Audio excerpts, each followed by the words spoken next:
Hello to all you geeks and degenerates out there, and welcome back to our channel. And today, do you want to feel old? Because I know Enzo loves making me feel that way every now and then. Because we're talking about a movie that came out 30 years ago. When it comes to mind, when you say 30 years ago, you would think Teenage Mutant Ninja Turtle shit. Like the 80s ones. Mm-hmm. But now we are talking about Batman the Animated Series, which is so baffling. And time is slipping, and nothing is real. And no, sorry, what? Well, specifically, we were talking about Batman: Master of the Phantasm. Sure, yes. And it is a movie that's connected to the animated series. Yeah. It's kind of like you could just made that. They did that in the 90s and still do, where they make a little movie, probably in 2 hours and below, and they just expand and put a lot of their budget into this one movie.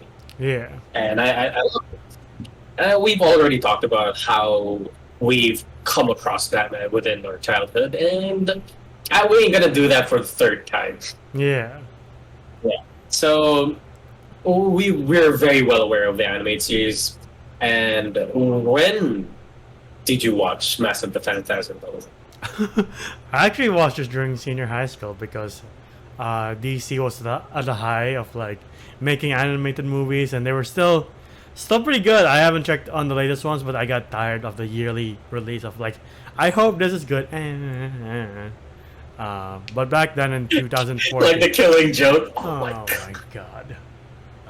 Such a good comic book, and they butchered it. I was like, that's a shame. But yeah, the Teenage Mutant Ninja Turtle ones with Batman, way better than the I would never think in a million years that would happen. But yeah, it was still like coming off like, the animated Dark Knight Returns and Under the Red Hood. So I'm like, you know what? I should go back and watch the granddaddy of all this, which is Batman: Master of the Phantasm. And I really liked it, though I forgot most of it until I saw it like a second time for Batman Day and Fully Book, where they had a screening. So like I've seen it through like multiple gaps for these few years, like 2014, 2019, and then now for this review. I'm like, oh, I forgot a lot. I should really rewatch this movie for this review and for the sake of like, I just like Batman, man. Yeah, and well, not gonna lie, this is probably my first time watching it after almost a decade of not seeing this, because I saw this when I was a kid.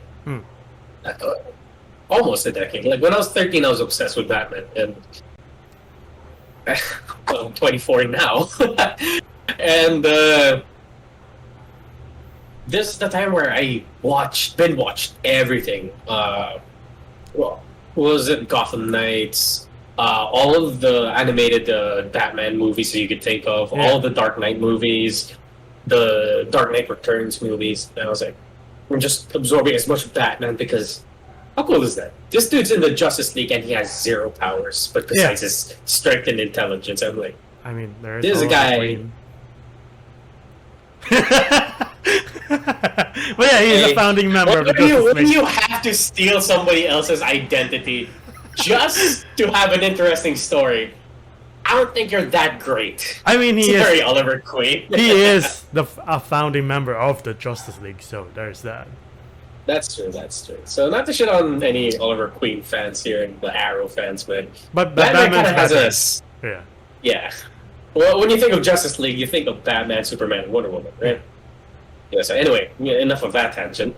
But yeah, so watching this, rewatching this, it brought back a lot of old memories, like smelling a certain scent that just brings you back to 1998 Christmas, and just like, wow. You know what? I'm gonna lie to my kids and say this is Citizen Kane. They just made it, call it Batman: Master of the Phantasm to make it more appealing. What? because it is. Essentially, it's a shot like it. Like the story feels like this really feels like they're trying to make a classic movie, but with Batman, which I like. Yeah, with Batman, and like the whole plot of the Mask of the Phantasm, it is mid Batman the Animated Series, Yeah. where he's just doing his business, fighting crime, and stopping people from faking money, until another shadowy figure appears. Not Batman. Another shadowy figure appears, and it's the Phantasm.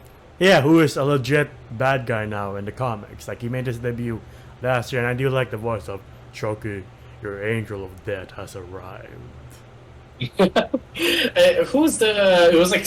Was it Stacy Keach who did that one? He did a lot of voices. Yeah, it was comic books. He did the, Phantasm voice, but Dana Delaney did the one for Andrea. Ah, yeah, for Belmont. Yeah. Belmont. They're confused with Belmont. Yeah. But oddly enough, this shadowy figure is killing them. And not just any random crime, like criminal. These are organized crime leaders. Yeah. The bigwigs. The ones that you cannot touch, but for some reason are dying left and right. Yeah. So, it's up to Batman to figure out who the hell is this figure, and everybody's blaming him for it, because who else is the caped dark figure in the night that's, fighting crime? Yeah. Of course, it's Batman. And I will say, I would have not mind if this was the type of movie where he's figuring out who this guy is, and trying to do this whole Scooby-Doo mystery thing where he pulls off the mask and you find out it's a new villain. No. This is exposition, the movie, and I love it. Yeah, me too. Yeah. It's interesting, it's also half of the movie told in flashbacks where you see Batman's former love, Andrea... What's her name? Belmont. Belmont? Belmont. Yeah. Belmont. And like you think he's just reliving this to be like, there's a time where I was, my mission was almost derailed because of this person, because the first time he meets her, it's literally, well, I guess, year one for Batman, where he just has a ski mask and is taking on low criminals. And at the start, he's like, Alpha, the problem is that they don't fear me. I need them to fear me. But he catches feeling for Andrea. You're like, interesting. She's like his rosebud. Yeah. And where he meets her at the graveyard, they immediately click. Kind of a very cartoon-esque way of clicking. Yeah. Where, I mean, well, not really. He's a billionaire. Who would say no to a date to a billionaire? Yeah. Also, I like how it shows Kevin Conroy's talents for sounding young. You're like, I believe you're a young man and not the grizzled old Batman you are right now. Yeah, I love that, though. And I love the setting that... I don't think we mentioned it because we never did a review on Batman the Animated Series, but I love the set... or the setting of Batman the Animated Series. Where it is a mix of Adam Punk and the old 50s style cars, and how the 50s thought the future would look like. Yeah. Where, with these, like, the Jensen... sorry, is that right? The Jensens? Yeah. Yeah, where they have this futuristic, like, house bubble-looking thing, and future cars, and would probably not work today. We get to see Andrea and Bruce just go on a couple of dates, building up their relationship and how they met and how their feelings developed. And holy shit, I did not expect this from this movie. I completely forgot about it. Same here. You see Batman stalking her, and like even Alfred knows this. Like, when you're done with the crime, are you going to see her? And he's like, you think you know me? He's like, I diapered your bottom. I ought to. And he's like, no, you don't. Not my dad. He's dead. It shuts the door of the Batmobile. But not gonna lie, Alfred does know him. Yeah. Very well. Yeah. Because Batman does the exact opposite of what he said, and he did see her. Yeah, oddly enough, Batman is kind of a late bloomer. Where he's experiencing love and the teenage feelings a little bit too late. Yeah. Before we get to like the Jetsons flashback, I do like the animation so much. Like every time Batman does or like you see it through his binoculars, you see the close up of Andrea and Arthur. I'm like, that for a 90s movie, the animation is stunning. It also has this like dirt or grit to it, which I love because it is Gotham. I do love it when they do a close up on whatever they're trying to show, like Batman's face, and it becomes like oil painting esque. Yeah.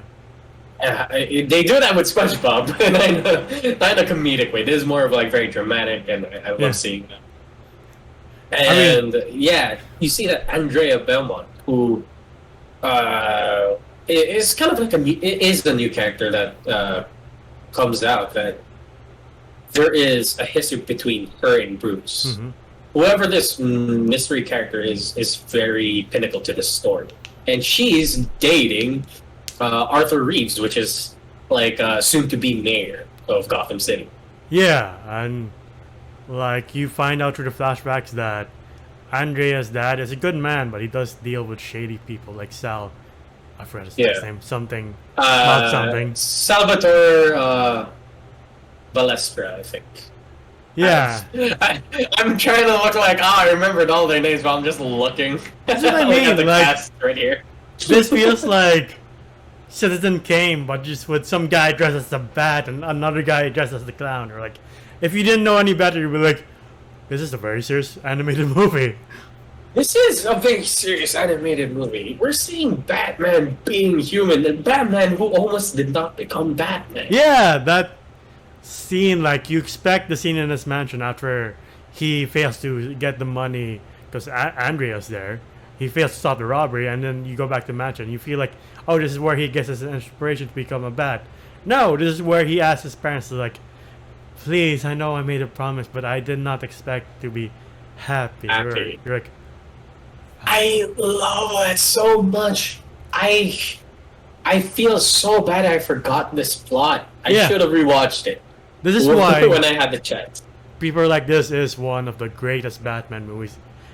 Fuck the point that it's animated. It explores Batman's character very earlier than other movies did, because we didn't really dive into Batman's psyche. Definitely not with the Tim Burton movies, even though they kind of tried. And Nolan kind of got it right here and there. And like, as you move forward, like Zack Snyder's analogy of Batman and Pattinson's Batman, you're like, we're diving into his character. But we've done that already with Master of the Phantasm. We've never seen Batman like this. And like, I'm surprised nobody was like, don't make Batman not my Batman, you know? It's like, there's no like Batfleck response of like, Batman shouldn't be like this. He shouldn't be giving up his life goal for love. I mean, I didn't see the response since I wasn't born in 1993. the amount of letters that they got, like, this isn't my Batman. Where are my pal Pews and Cabangs? Yeah. It is a powerful moment when he says, I didn't expect to be happy. You're like, why is that so riveting for a Batman movie? It is, because the thing about it, like, it's way deeper. Like, if you're not really looking into it, he's putting a responsibility on himself by judgment of his parents that they never gave. Mm-hmm. Like, it's so odd because they're dead. They're not telling you to do this. It's you who's telling yourself to do this. Yeah. And you're putting the guilt of letting your parents down for not being the Batman. And then he's like, and then Andrea Belmont comes out of the back and was like, maybe I'm the answer. Like, maybe I'm the answer that your parents are telling you, be happy. Yeah. And I was like, fuck! Why isn't anybody talking? Well, if you've been around, the Watch Mojo has talked about this a lot. Yeah, a lot of channels have talked about this a lot, but like, I don't think like a lot of newcomers, viewers, I would say new. Yeah, they're like, oh, the best Batman movies are the Dark Knight movies or the Batman. And you are right to have that opinion, but you shouldn't, exclude this just because it's animated. It's a really good story. And also, like, to think, not to put animation in a certain area where it should be just for kids because it's cartoons. Never. Yeah. Cartoons are not. It can tell a very grown-up story, which is very difficult when people have that stigma of a cartoon being it's gonna be childish. You're showing me kids stuff when they could show you way more, and Batman Master of the Phantasm is doing a great job at it as we're discussing. Yeah, and before we move on to the rest of the story, like Guillermo del Toro said, animation is not strictly for kids. It is a medium of which to tell stories. Yes, and it does suck though that stigma is still around. Especially in our country, the Philippines, where it's like, I don't want to watch cartoons, Rick. You're missing out, though. You're missing out. Like, people would pass up your name in the Weathering with You. Or Spider-Verse. Or Spider-Verse just to watch a stupid telenovela. Yeah. Because it's live action. And there's more depth in a cartoon. And not to talk down to a cartoon. A cartoon has more depth than whatever local studio would pump out for the regular viewers. Yeah, and if you think cartoons still are for kids, then I would ask you, what is Grave of the Fireflies? That's not for kids. Well, majority of the time, people wouldn't know because they never gave it a shot because it's a cartoon. Yeah. And that sucks. Anyway, this is our tangent on cartoons and animation being undermined by the public because the stigma that Disney has put upon it. Yeah. Sorry to say, I am pointing a finger. But yeah, it does feel like very, I don't know how to say, like Gone with the Wind or Citizen Kane acting when they are at the height of the romance, but like, and then he brings her home, but like he gets the letter the next day. He's like, too young, moving out. Needs more time. Yeah. It was like, well, we've all heard that before. But like, I love seeing that though. Sadly, I feel like this was a bit of a weak link, but it is relevant to the plot. Yeah, and if not for that, we do get the cool scene of him committing to being the Batman because he puts on the mask and Alfred's just like, whoa. Yeah, and it was like that struck fear into Alfred, even though he knows that he's not going to be a threat to him. Yeah. But the thing I will want to discuss is that if we had this Bruce Wayne who was conflicted, where should I sacrifice it all to be happy and be like you? And as he looks at a photo of his parents, or continue my mission, this mission I put upon myself. And he's so conflicted by that. And I was like, I love this. I will say, it's kind of disappointing that, like, Andrea Beaumont kind of made that decision for him. Yeah.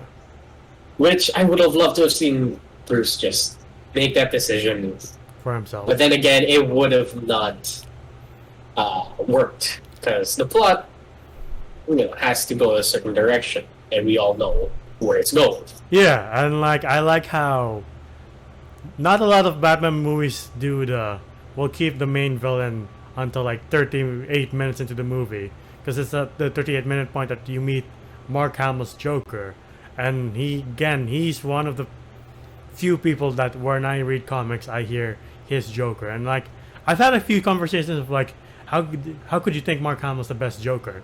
It's just his voice. I'm like, yeah, it's just his voice, but he conveys so much character into one of the most iconic comic book characters. Same with Kevin Conroy. If you just say it's just a voice, like yeah, with just their voices, they immortalize these characters with their voices. If a person is able to do to do more with less, that should not be overlooked. Yeah. So all I gotta say is, sure, they're a voice. Yeah. But it is a voice that everybody's gonna be hearing. Yeah. All throughout while Batman as a character is. Yeah. So sorry to say, they're gonna stick. Yeah. But yeah, since we're there, we're pretty much introduced to a Joker because Salvatore Valestro has to hire somebody because everybody's speculating that Batman is killing all these mob bosses, and they're all connected to this one little group that Andrea Belmont's father was part of. And he hires the Joker because he knows he's the only one who's capable of killing the Batman. Like, don't know how he got that. Yeah. Batman isn't dead yet, but okay. Like, it's such an odd, like, job interview, you know? Like, I can see that you failed math a lot. How about being a math teacher? We'll accept you, you know? Like, if you went to Bane, that makes a bit more sense. Like, you broke True. the bat once, you succeeded once, and I can trust you. But, like, for, you know, obvious reasons, like, we have to have the Joker because he is the most iconic Batman villain. He even tries to blackmail him, too. Like, you're not the smartest crime boss, are you? I was like, you sure? You sure you want to put your hands on the Joker right now? Yeah. The man's insane. He has a robotic wife. That man has nothing to lose. But yeah, but we do see that Joker's lair is in Futureland, which is where Batman took Andrea Belmont out on a date. I love seeing that, where we see the concept for the Batmobile. Yeah. There, we see these the Jetsons kind of, you know, aesthetic. I was like, I like that. I like that. Yeah. And you know the moment he's like, I like the smile on you, and you zoom into Joker, like, I don't think Sal's making out of this alive. And I'm sure okay, I'll get to it when we get to it. I just gotta remember. Anyway, yeah, then the next scene is Sal pretty much on his chair, and the dark figure comes back, the Phantasm, and you know what's gonna happen next. Crime boss, Phantasm, isn't gonna end well for the crime boss. But we see, oh, he's already dead, and he has a camera on his lap. And pretty much, Joker knew exactly who this was. Yeah. And I was like, yeah, great, but how, though? They never explain why Joker knows immediately. And maybe he's like, well, they're taking out all the crime bosses, and I was part of the mob, and the only person we really might have pissed off is this. Right. Good point. Yeah. Very good point. But this is the first time the Phantasm and Batman kind of clash. I kind of wish their battle was a bit longer, but we have a story to tell, and the GCPD are also on Batman's tail because Commissioner Gordon is bad at telling the cops, like, hey, Batman's on our side. Don't forget that. I forgot. Commissioner Gordon was here, but only for like 2 minutes. Yeah. Man was like, Batman doesn't kill, and like he's not the one doing it. It's a completely different person. Yeah. But if you want to go capture him, go nuts. just don't put me in the same boat as you. And he just leaves. I was like, he never comes back, like at all. Yeah. So I was like, okay. So they pretty much left it all to Detective Bullock. So yeah. Okay. That chase scene was very Batman Year One when he's hiding from the SWAT team. Oh yeah. Yeah. Where one of the SWAT teams like shoots a barrel, blows up a building. Yeah. And Batman's very hurt. And he had to rely on pretty much using his cowl as a distraction. He escapes via Andrea Belmont. Yeah. And we do get to see them reuniting after she kind of told him to fuck off earlier on. Yeah. And then he thinks it's her father, and she it's like, that's why I came into town early, to try and stop him, or something like that. And then he develops feelings for her again. He says, would it be so bad? But then the world's greatest detective is like, wait a minute. He gets a little picture of her father and the mobsters and just draws a happy smile. I'm sorry, that shit was so stupid. That shit was the funniest shit. I laughed so hard when I was watching this scene where he just puts a smile on this one dude. It's like, world's greatest detective. That shit was so funny. But yeah, he finds out that Joker was actually part of the mob. Yeah. And it might have been the reason that God, what was his name of this? Mr. Belmont has died. Yeah. What was the point of him interrogating Arthur Reeves? What was it? Was it because Arthur Reeves was in connection? to the whole No, gang. yeah, because Arthur Reeves was connected to Belmont, the older Belmont, because he was like a secretary at the start, and then he kind of, gained into power, and he wondered why. And he looks at it and was like, if the mob's connected to Belmont, Reeves is connected to the mob. Love how the hospital staff, the doors wide open and they can hear Batman, but they're not like, let Batman do his thing. I don't want to. Would you want to stop him? Like, you stop, fine, you stop the scary man in the bat costume.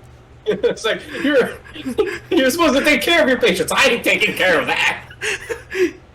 What about the Hippocratic oath? Like, what oath? What oath? Okay. I will say, Hart Bochner, if I'm pronouncing his name right.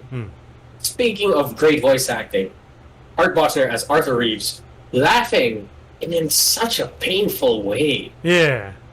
Was such a good performance. Yeah. Like, sure, he's the smug guy throughout the entire movie, but you see him laughing his ass off. Pretty much in pain, suffering. Yeah. As he laughs, I was like, this is so uncomfortable. This is what I mean, like, world-class performances. And again, people are like, it's animated. You're like, but it's cartoon. You're an idiot. You're an idiot, essentially. You're missing out. Yeah. Like, sure, like what you like. But don't dismiss this. Yeah, and then we get the last essential piece of flashbacks where Andrea thinks they're her father's safe, but she goes back and she sees who is obviously Joker. She's like, but we paid you off. And then she goes and you hear the scream. I'm like, oh. And then you see her nice and all black and future world. You're like, I should have seen this coming. Yeah. I was like, hey. Seems pretty obvious. I mean, it is kind of obvious. Yeah. If you're a little bit older and you can piece the things together, like you'll get it probably 40 minutes in. Yeah. Yeah. So, and if you didn't, enjoy the surprise. Yeah. The plot twist that Batman's lover is actually the main baddie here. Yeah. The Joker figured it out before any of us did. He's like, I like your style, lady. And she's like, just pulls out the mask. She's like, oh, it's me. Your angel that has arrived, by the way, asshole. Yeah. Well, actually, we kind of find out that when Joker tried to bomb Andrea Belmont's loft, he was like, try jumping out of the window this. I was like, what do you mean? The only person you tried to blow up was the Phantasm. Oh! So that's when you kind of get it. I was like, okay. Yeah. Yeah, and we do get a very sick fight scene. This third act is really good. Yeah. Where we see Belmont being bested by Joker and say, hey, once she's female, a man can beat... Nah. Joker is able to go toe-to-toe with Batman. Yeah. He's able to go toe-to-toe with Andrea Belmont. Yeah. So, none of that sexism shit here. Yeah. But I do love this scene, and Batman does come to the rescue when she's almost eaten by a turbine that for some reason works. Oh well. I don't think amusement park should be up and open for that long, but I guess Gotham just tends to forget. Differently. Abandoned places in Gotham are just built different, They're just there to last. Made for villains. Made for a hideout, Yeah. Yeah, we do get a cool scene of them fighting over miniaturized Gotham City of what it would look like in the future. Yeah. Joker using a jetpack as soon as he told Batman that, hey, I rigged this entire place to blow up. And it's either you get out or we both die. Or you leave me alone or we both die. And I really thought... I forgot about this movie. I really thought Andrea Belmont was gonna die. Right. When she finally has her hands on Joker and is the man who is responsible for killing her father. And she goes, forgive me, my love, I think? Yeah. Yeah, and then shit starts to blow up. I was like, oh, what?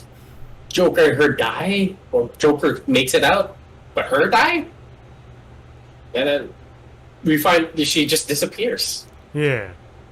It is a cool scene though, because we do see Joker like laughing while the place is blowing up. Yeah. Again, Mark Hamill's laugh as the Joker. I'm like, every time Joker laughs anywhere, I read him in his voice, even though it's by other actors. Like once even if it's like Heath Ledger as the Joker, I sometimes like, why is Mark Hamill's laugh playing in my head? That's true. Yeah, I do love seeing those videos of they give either Mark Hamill's Joker the lines of Heath Ledger's Joker. Yeah, when you see impressionists doing it, I was like, this is kind of cool. I agree, suggest checking those out. Yeah. But yeah, but we reach the end of the film, and it's kind of odd. It is bittersweet. We do get some wisdom from Alfred of like, unlike Andrea, you never fell into the abyss of revenge, and I'm glad that never happened to you. And then he finds the locket, and then Andrea's on like, I guess, not Titanic. And the guy's like, oh, do you want to be alone? She's like, I am. And then you just see Batman again and Gotham committed to doing his mission. Yeah, but it is heartbreaking to see. Yeah. Somebody so stoic and somebody so derived of emotion as we usually see just be somber. Yeah. Holding a locket close to his chest and just sad. I was like, this is my hero, and he's sad, and it's just jarring. Yeah. Well done on the animation. So, yeah. But I will want to ask this. What the fuck did you do with the Joker? Is it canon? Is it not? Please let us know in the comments below. We don't know. I mean, that's returning in the animated series, so I guess there's her answer. Yeah, I guess. It's an anthology kind of shit where he just comes back no matter what. Yeah. Yeah, we don't know, since Red Hood doesn't exist in this world. We're like, we can't really say if we gave him to Red Hood, like, hey Jason, you want this? Yeah. I know the fact that this is the same Batman that's in Beyond. Yeah. It's really cool, you know? I mean, they did continue the animated storyline in the comics, because like there's a new bunch of comics based on the animated series, and they added characters like Jason Todd, Deathstroke, the Batman Who Laughs. You're like, interesting. I haven't read it yet, but I will someday. Does that Batman go up against Batman Who Laughs? Okay, whatever. But yeah, we reached the end of the film. What would you rate this? I think this film deserves nothing less than a 9 out of 10, because it is one of the best Batman movies to have existed, and of course what compels it to like a 9 out of 10 is the animation and the performances by the late great Kevin Conroy and Mark Hamill as their respective characters, and this just cements Kevin Conroy for us the best, or one of the best, if not the best, Batman actors ever. I'm along the same boat here. Probably a little bit higher. A 9.5. Sure, there are questions that need to be answered, but this was a very adult story. If you were a dad who was a fan of Batman, you saw this, you'd have been head over heels for it. You're 30 now. And if you... Huh? If you were a child who watches, you're probably late 20s or... Yeah, there's a good chance if you saw this when you were a kid, you're probably a dad now. But... Oh my god, existential crisis! Yeah, no. But, yeah. And if you showed this to your kid, he would have enjoyed it as well. For sure, I'm going to show my kid this when I would have them. Yeah. And I will submit this as a classic. It's a must-watch if you're a Batman fan or a DC fan, because the performance, the animation, the storytelling, that's the one that trumps all of it. Is the storytelling. Batman Mask of the Phantasm is a 9.5 out of 10. And I would like to say, sure, we said our goodbyes in Batman Beyond, the movie, Joker Returns.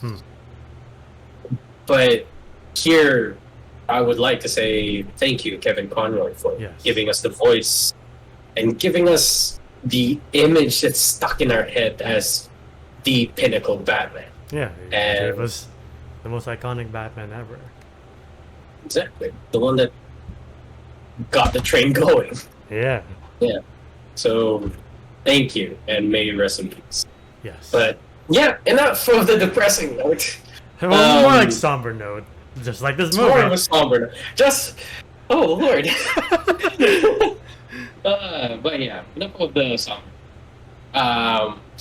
Did you guys like the movie? Did you not? Let us know. Leave it down in the comments below. And if you like us, please leave a like.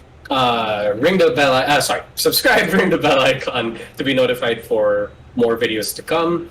And you can find me at JomGOM _ on Instagram. It is my art account. How about you, man? Where can they find us and you? Where can they find us? You can find us at Facebook, Spotify, TikTok, all under the same name. Facebook to see us react to trailers and stream games and about our lives from time to time. TikTok to see our best and funniest moments, and Spotify to hear us on the go. And we will end our 90s theme week with a director that a lot of people love and hate at the same time. If you're a fan of certain Nickelodeon's animated show, you probably hate him. Yeah. Yes. Okay, got him. Got him. But individually, you can find me at the Gandalf995 on Twitter. How about you? I already gave my... Oh, you did? Oh, yeah, you asked me. Yeah. That's been our video for today. And thank you to all you Keystone degenerates, and we'll see you guys next time. Ciao! Bye.